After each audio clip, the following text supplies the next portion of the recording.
अस्सलाम वालेकुम फ्रेंड्स, मैं हूं आपका मेज़बान इजाज़ कम्बो यूनिवर्सल टॉपिक से। मैं इस वक्त मौजूद हूं हाफिज़ मुश्तरका कैटल फार्म।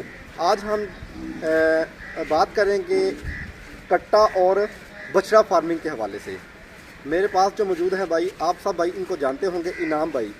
इनाम भाई से मैं पूछूंगा कि क्या कट्टा फार्मिंग बेहतर है या बछड़ा फार्मिंग बेहतर है। अस्सलाम वालेकुम। वालेकुम अस्सलाम रहमतुल्लाह। इनाम भाई क्या हाल है? जी अल्लाह का बड़ा एहसान है। अच्छा इनाम भाई, मुझे ये बताएं कि फार्मिंग में कुछ भाई कट्टे की फार्मिंग करते हैं और कुछ बछड़े की करते हैं। आप 3 साल से फार्मिंग कर रहे हैं, आपके नज़दीक बछड़ा फार्मिंग बेहतर है या कट्टा फार्मिंग बेहतर है? बहुत अच्छा सवाल किया भाई ने। भाई का सवाल ये है कि कट्टा फार्मिंग बेहतर है या कि बछड़ा फार्मिंग बेहतर है। तो पाकिस्तान में अगर देखा जाए तो दोनों ही किस्म की फार्मिंग हो रही है। कट्टा फार्मिंग भी हो रही है और बछड़ा फार्मिंग भी हो रही है। लेकिन अगर देखा जाए अक्सरियत कौन सी चीज़ की, किस चीज़ की हो रही है, तो ज़्यादा फार्मिंग जो हो रही है बछड़ा फार्मिंग की हो रही है।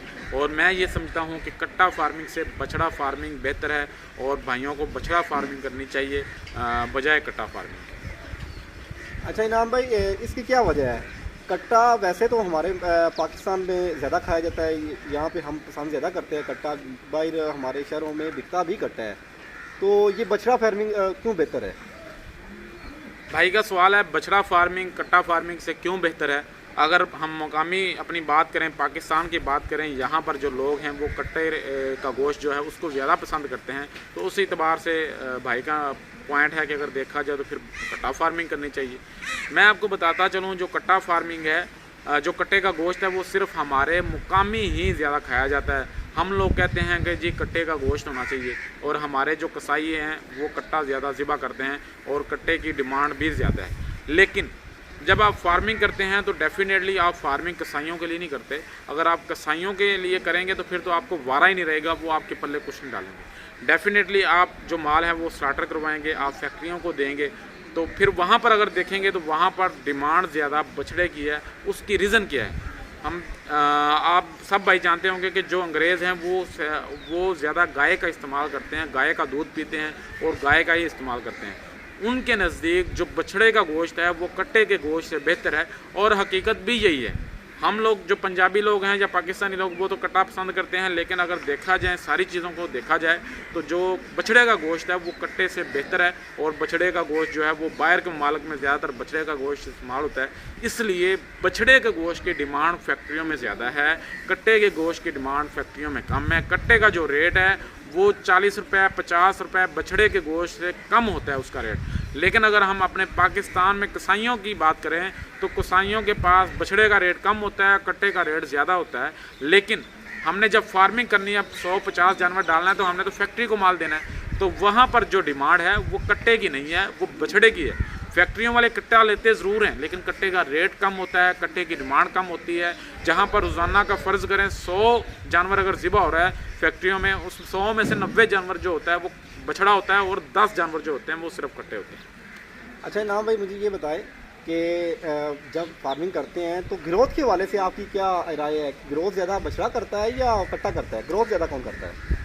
सर इस पॉइंट पे भी जो कट्टा है वो बछड़े से पीछे रह जाता है। जिस तरह गोश्त के रेट में बछड़ा आगे निकल जाता है, इस तरह ग्रोथ के हवाले से भी अगर देखा जाए तो जो बछड़ा है, बछड़े की ग्रोथ कट्टों की निस्बत ज़्यादा होती है और कट्टे की ग्रोथ कम होती है। जितने भी फार्मर भाई फार्मिंग कर रहे हैं, जिन्होंने कट्टे की फार्मिंग भी की है और बछड़ों की भी की है, दोनों तरह की जिन भाइयों ने फार्मिंग की है वो बखूबी जानते हैं, वो उनके इल्म में अच्छी तरह से है कि जो कट्टा है उसकी ग्रोथ कम होती है और जो बछड़ा है उसकी ग्रोथ ज़्यादा होती है। और एक और पॉइंट जो सबसे अहम पॉइंट है, बछड़े की जो मीट परसेंटेज होती है उसकी ज़्यादा होती है और कट्टे की कम होती है। कट्टे की जो मीट की परसेंटेज होती है और बछड़े की मीट की परसेंटेज का जो डिफरेंस होता है वो मैं समझता हूँ 3 से 4% बछड़े की मीट की परसेंटेज ज़्यादा होती है। मिसाल के तौर पर अगर आप लेते हैं, आप 100 किलो का बछड़ा है, एक बात कर रहा हूँ समझाने के लिए, 100 किलो के बछड़े में से अगर अच्छी तैयारी है उसकी, उसमें से 52 किलो गोश्त निकलेगा।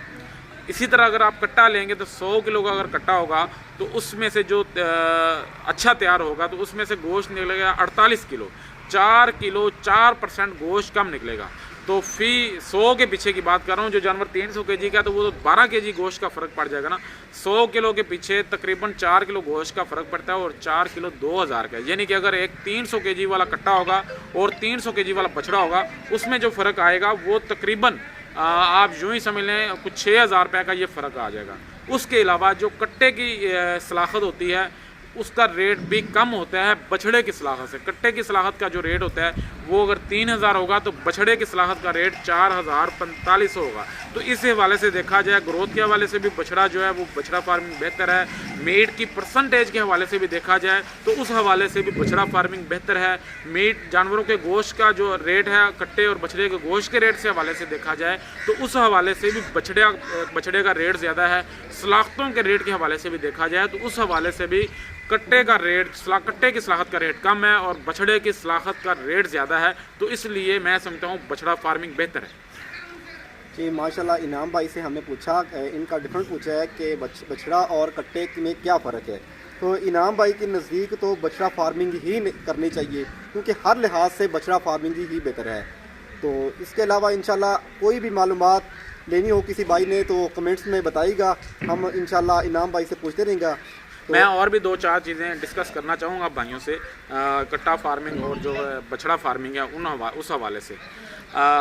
आप देखें, अगर आप जब आप काम करना चाहते हैं, कुछ भाई कहते हैं जी कट्टे हम ज़िम्मेदार लोग हैं, भैंसें रखी हुई हैं तो कट्टों का हमें पता है। बछड़े गाय आमतौर पर डेरों डंडों पे गाय कम होती हैं, भैंसें ज़्यादा होती हैं, तो इसलिए लोगों का रुझान जो है वो कट्टों की जानिब भी होता है। और वैसे भी मुकामी लेवल पर जब बछड़ों का जो है कट्टों का गोश्त पसंद किया जाता है तो हर बंदा यही समझता है कि जी कट्टे का गोश्त अच्छा होता है और कट्टे की डिमांड भी ज़्यादा होगी।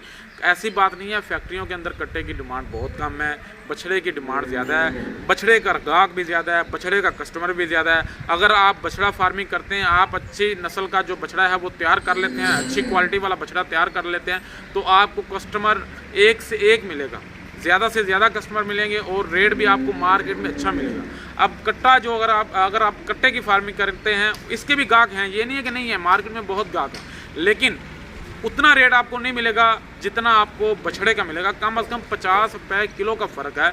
अगर डिफरेंस देखा जाए रेट का ही तो 10,000 रुपये का रेट का फ़र्क बन जाता है। तो ख़र्चा कट्टे का भी उतना होता है, बछड़े का भी उतना होता है, मंडी से कट्टा भी उतने का मिलता है, बछड़ा भी उतने का मिलता है, थोड़ा बहुत फ़र्क होता है, सिर्फ इतना लंबा चौड़ा नहीं होता, 1000-2000 का फ़र्क होता है। तो इसलिए मैं ये समझता हूँ, आप भाइयों से मेरी गुजारिश है, जो भी फार्मिंग करना चाहते हैं वो कट्टे फार्मिंग के बजाय बछड़े फार्मिंग को जो है वो तरजीह दें, या फिर आप दोनों को चेक कर लें, आप थोड़ा थोड़ा चेक कर लें तो आपको खुद को आइडिया हो जाएगा कि कट्टा फार्मिंग की निस्बत बछड़ा फार्मिंग बेहतर है।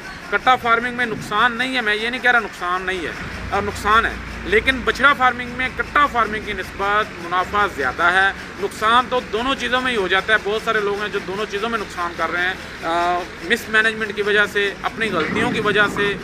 तो इसलिए आप गलतियों की वजह से आप बछड़ा फार्मिंग में भी नुकसान कर सकते हैं। ये ना हो कि आप कल को कहें जी आपने कहा था बछड़ा फार्मिंग करें, हमने बछड़ा फार्मिंग की है तो वहाँ पे नुकसान हुआ है। बछड़ा फार्मिंग में भी नुकसान हो सकता है अगर आपकी मैनेजमेंट अच्छी नहीं है। तो इसलिए ये सारी चीज़ें आप मैनेजमेंट अच्छी करेंगे तो फिर ही आपको प्रॉफिट मिलेगा, चाहे वो बछड़ा फार्मिंग हो या कट्टा फार्मिंग हो। अच्छा इनाम भाई, ये भी बता दें कि बछड़े और कट्टे में बीमारी का कितना फ़र्क है? ज़्यादा बीमारी अटैक बच्चों पे करती है या कट्टों पे करती है? मोर्टेलिटी का कितना फ़र्क है इन दोनों में?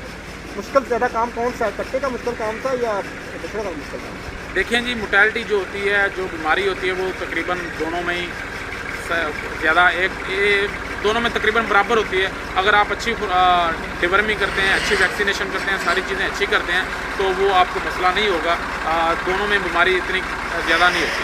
तो बाकी जो दूसरा सवाल है आपका, क्या दूसरा सवाल आपने क्या किया? मोर्टेलिटी के वाले बीमारी के, हाँ, मोर्टेलिटी भी दोनों में तकरीबन सेम ही होती है, और जो बीमारी है वो भी एक जितनी होती है, वो लंबा चौड़ा फ़र्क नहीं होता।